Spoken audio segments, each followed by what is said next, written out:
Alas Roban mungkin terdengar seperti tempat biasa saja bagi kebanyakan orang. Namun, bagi masyarakat Jawa Tengah, daerah ini memiliki kesan tersendiri. Alas Roban sendiri bisa dikatakan sebagai salah satu tempat paling angker di Pulau Jawa.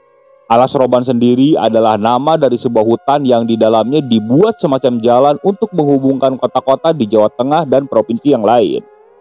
Jalan itu memang sudah lama dibuat dan kurang lebih ketika Belanda belum lama menjajah Jawa. Nah, tak hanya cerita mistis di hutan Alas Roban. Jalanan yang membentang di antara hutan alas ini juga kental dengan cerita-cerita mengerikan yang mungkin bisa membuat seseorang trauma untuk melewatinya. Dulunya, jalan Alas Roban ini dibangun sejak abad 18 oleh para pribumi. Untuk membangun jalan ini memang usahanya luar biasa karena harus membelah gunung, membabat sebagian hutan dan mengambil jalannya. Nah, yang lebih mengerikannya lagi, jalan ini dibangun oleh para pelaku kerja paksa. Orang-orang pribumi dengan jumlah ribuan yang dipaksa untuk membuat jalan sepanjang itu. Akibatnya, banyak mereka yang mati karena terlalu lelah dan perilaku buruk Belanda. Mayat-mayat para pekerja biasanya dibuang begitu saja di tepi-tepi jalan. Makanya, kemudian di tempat ini sering muncul suara-suara atau mungkin penampakan yang mengerikan. Melewati jalan Alas Roban tak hanya harus dengan kendaraan yang baik, tapi juga dengan mental yang kuat. Soal kendaraan yang harus sangat baik karena jalanan di sini cukup menakutkan. Jalanannya berkelok-kelok dan di beberapa titik curam naik dan turun juga. Jadi mental jelas ini diperlukan karena yang terjadi di perjalanan nanti tak akan pernah tahu. Sudah sangat lazim kalau banyak orang yang diganggu ketika melewati jalanan ini. Entah oleh penampakan-penampakan ngeri atau makhluk gaib yang menumpang kendaraan sampai disesatkan oleh makhluk penghuni Alas Roban. Di beberapa titik, jalanan Alas Roban ini sangat gelap dan biasanya sering terjadi kejadian gaib itu. Nah, di sini ada satu cerita yang dialami oleh pamannya si narasumber. Saat itu, pamannya itu merantau ke daerah Jawa Barat hingga harus sering bolak-balik ke rumahnya yang ada di kota Semarang. Nah, kita mulai saja dari narasumber ya. Namaku Agus. Ini adalah ceritaku saat melewati Alas Roban di awal tahun 2000. Saat aku hendak pulang ke rumah yang ada di kota Semarang, siang itu adalah hari Jumat. Sebulan sebelumnya memang aku mengambil cuti 2 hari di hari Senin dan Selasa depan. Niatnya aku akan pulang ke rumah dan bertemu dengan keluarga. Beberapa hari sebelumnya, aku sudah janjian dengan kawan lamaku namanya Rifkan yang akan pulang juga ke daerah Demak.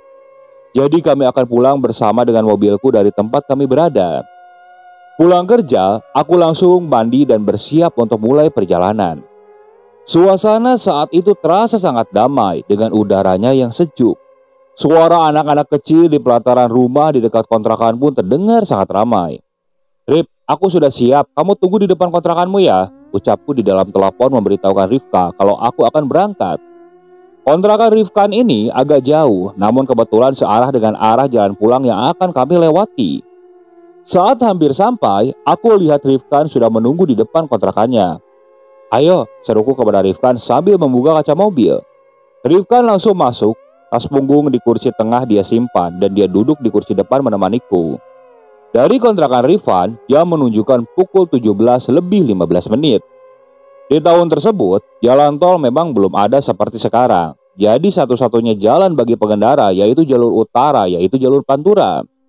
Dan jalanan Alas Roban masih melewati bukit dan berputar berkelok-kelok curam yang sekarang dikenal dengan Jalan Alas Roban Lama. "Doa dulu ya Gus," ucap Rifkan. Masing-masing dari kami berdoa di dalam hati. Jalanan sore itu terlihat padat, tapi padatnya wajar, tidak sepadat jalanan seperti sekarang. Singkat cerita, kami berdua tiba di Brebes hampir pukul 11 malam karena kami berhenti sholat dan makan sebentar saat sampai di Indramayu. Dari Brebes ke Tegal ke Pemalang sudah kami lewati dan akhirnya kami tiba di Pekalongan sesaat sebelum sampai di Alas Roban. Kala itu, tak ada sama sekali pikiranku memikirkan hal-hal aneh karena memang sudah beberapa kali aku pulang menuju Semarang dan bertemu itu di malam hari. Jalanan sudah sepi saat kami sampai di area Alas Roban, ditandai dengan jalanan yang semakin lama semakin gelap karena minimnya penerangan di kanan dan kirinya. Ditambah lagi, memang di jalan dan kanan dan kirinya itu ditumbuhi oleh pepohonan besar. Sesekali aku menemui bis-bis antar provinsi yang memang melintas di malam hari. Brak, brak. Tiba-tiba terdengar 2 kali ada sesuatu yang jatuh di atas mobil. Apa itu, Gus? Tanya Rifkan. Aku yang mendengar langsung menepi dan melihat ke atas mobil. Dengan keadaan mobil yang masih menyala, aku dan Rifkan melihat bagian atas mobil. Gak ada apa-apa, Rif, ucapku. Tapi saat aku perhatikan lagi, ada bekas lecet sedikit di atas mobil. Cari lagi, Rif, di sekitaran mobil. Takutnya ada apa-apa, imbuku kepada Rifkan. Cukup lama kami mencari dan memperhatikan, tapi kami tidak menemukan apa-apa. Masuk mobil lagi, Rif, kita jalan lagi aja, ajakku. Belum lama jalan tepat setelah tanjakan, tiba-tiba aku dikagetkan lagi dengan suara benturan di depan mobil seperti habis menabrak sesuatu. Aku lalu berhenti. Kamu di dalam aja, aku yang turun, ucap Rifkan. Tak lama, Rifkan masuk. Ban depanmu kempes, Gus, ibu Rifkan. Waduh, bagaimana, mana jam 2 lagi, mana ada tambal ban buka. Aku juga gak ada ban serep lagi, ucapku seperti itu. Aku dan Rifkan keluar dari mobil melihat keadaan. Jalanan benar-benar sepi dan gelap, dengan pepohonan tinggi di kanan dan kiri. Tidak terlihat ada kendaraan yang lewat pada saat itu. Aku dan Rifkan lalu memutuskan untuk jalan kaki pelan ke arah depan. Nah, dari kejauhan nampak ada cahaya remang-remang di kiri jalan. Itu apa, Rif? Kayaknya tambal ban. Coba kita ke sana, ajakku seperti itu. Kami berjalan dulu untuk memastikan. Setelah dekat dan memastikan benar itu tambal ban, aku langsung kembali ke mobil dan membawanya ke dekat tambal ban di sana. Mana, Rif, orangnya? Tanyaku. Gak tahu, dari tadi aku panggil-panggil gak ada sautan, jawab Rifkan. Lama kami diam, akhirnya kami memutuskan untuk menunggu saja di depan tambal ban tersebut. Ada apa, Mas? Tiba-tiba ada seorang lelaki tua yang datang. Astagfirullah. Rifkan kaget dengan kedatangan lelaki tersebut yang secara tiba-tiba. Nganu, Pak, ini ban mobil saya bocor, Pak. Hendak nambah ban di sini, apa bisa, Pak? Tanyaku. Oh lah, bisa.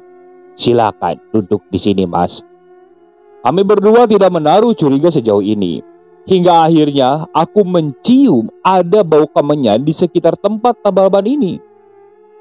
Kamu nyium baunya enggak? Tanyaku ke Rifkan. Iya, Gus, jawab Rifkan dan mulai memperhatikan setiap sudut tempat di tambal ban itu. Dalam hati, aku ingin pergi dari sini, tapi apa boleh buat, mobilku belum selesai ditambal. Dari jauh di seberang jalan, Agus melihat ada warung yang masih buka. Ke warung sana aja, Gus, nunggu sambil ngopi kita, ajak Rifkan. Aku hanya mengiyakan dan kami pun berdua berjalan ke arah warung di sana.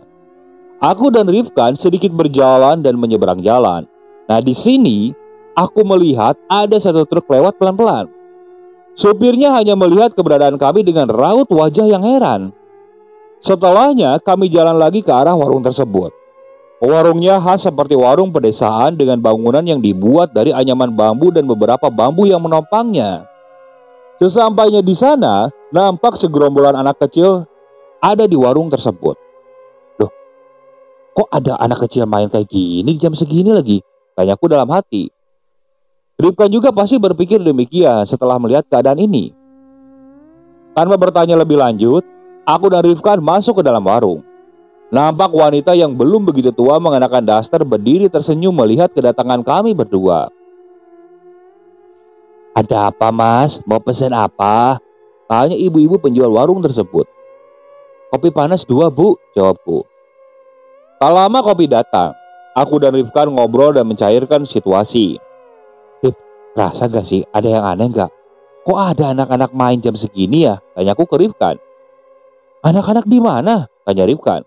Lah itu di samping warung. Ini loh suaranya kedengeran kok. Masa kamu gak dengar? Ucapku. Tanpa menjawab, Rifkan yang mendengarku langsung kelihat keluar. Dia melihat ke pinggir warung. Mana gak ada apa-apa. Kamu jangan nakut-nakutin, Gus, ucap Rifkan. Situasi mulai tegang. Ibu-ibu penjual warung tiba-tiba hilang entah kemana. Di situ, aku memutuskan untuk kembali saja ke mobil. Bu, sudah, Bu, ucapku memanggil ibu pemilik warung. Bu, berkali-kali aku memanggil tapi tidak ada jawaban sama sekali. Bu, sampun bu, ganti Rifkan yang ngomong. Tapi masih tak ada jawaban. Sekali lagi aku memanggil. Bu, bu. Bukannya jawaban dari si ibu penjual warung tersebut yang kami dapat, kami malah dibuat kaget dengan suara yang kami dengar. Terdengar seperti suara wanita tertawa sangat keras dan melengking di luar warung. Gus, Rifkan memanggilku. Aku hanya menatap Agus tanpa mengeluarkan kata-kata apapun. Nampaknya Agus paham aku juga menyadari suara tersebut. Gus, Rifkan memanggilku. Aku hanya menatap Agus tanpa mengeluarkan kata-kata apapun. Di situ, kami berdua lalu menyusuri keluar warung, mencari dari arah mana suara tersebut dan melihat ke arah belakang warung. Astagfirullahaladzim. Kami berdua istighfar sama-sama saat melihat di atas. Di situ tampak ada seorang wanita berdiri tegak menggantung. Posisinya sangat mengerikan. Wanita itu menggantung di samping pohon di dekat warung. Matanya putih, wajahnya pucat, rambutnya panjang. Anak-anak tadi yang kulihat pun berlarian menghampiri perempuan tersebut. Aku melihat anak-anak tersebut ada yang wajahnya hancur dengan banyak luka di badannya. Sangat-sangat jauh berbeda dengan saat awal aku melihatnya tadi. Kulihat wanita itu tertawa lagi dan membuat telinga kami berdua sakit. Gus, ayo balik ke mobil cepat, ajak Rifkan. Saat lari ke mobil, lagi-lagi kami berdua dikagetkan lagi. Tambal ban yang kami hampiri tadi sekarang sudah tidak ada, entah hilang kemana. Yang kami lihat hanyalah mobil kami di tepi jalan sebelah kiri. Di dekat mobil tersebut ada sebuah pohon besar yang menjulang. Di situ aku tidak peduli lagi dengan keadaan sekitar. Aku langsung masuk ke mobil, tidak peduli ban mobil kami masih pecah. Itu mobil gimana? Bannya gimana? Jawab Rifkan. Udah Gus, yang penting kita keluar dari sini. Naasnya, suara perempuan tadi masih sangat jelas menemani kami berdua. Seperti keadaan masih belum berpihak kepada kami. Lagi-lagi, mobil saat itu sulit untuk dihidupkan. Ini kenapa Gus? Tanya Rifkan. Gak tahu, mobilku susah dihidupin. Bingung aku. Udah, sholawat dulu. Ucap Rifkan dengan wajah tegang. Tapi saat itu aku berusaha untuk berpikir tenang.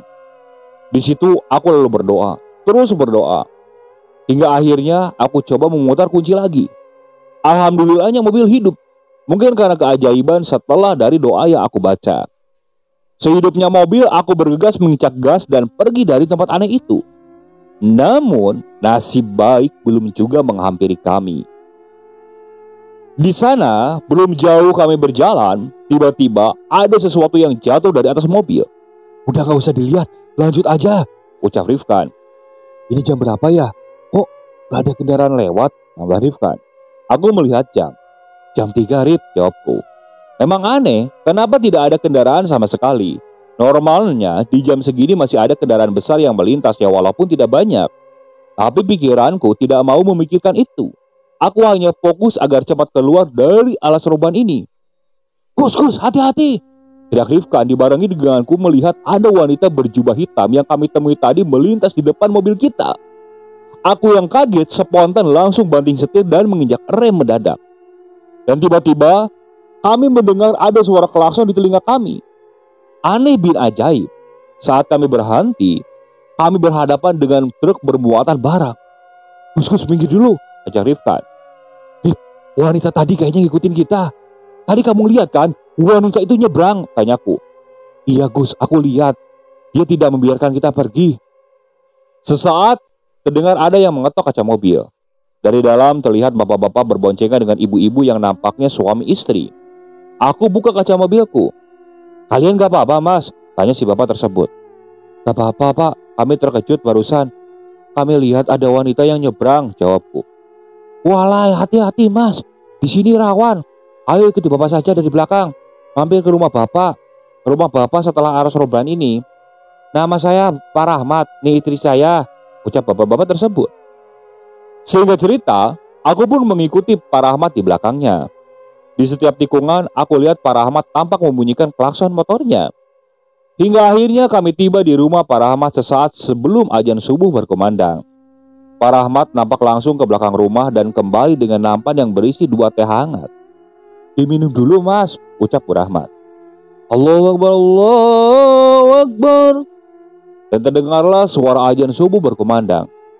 "Ayo mas, sholat subuh dulu." Pak Rahmat mengajak kami sholat berjamaah di masjid yang jaraknya tidak terlalu jauh dari rumahnya.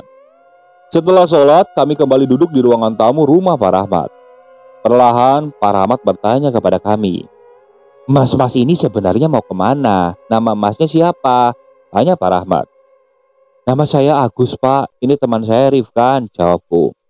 "Saya mau ke Semarang, perjalanan pulang dari perantauan pak," ucapku seperti itu. "Masnya tadi ngalamin apa sampai hampir kecelakaan seperti itu?" tanya Pak Rahmat lagi. Aku menceritakan semua hal yang kami temui sejak ban mobil bocor, warung misterius, dan diikuti wanita berjubah hitam tadi.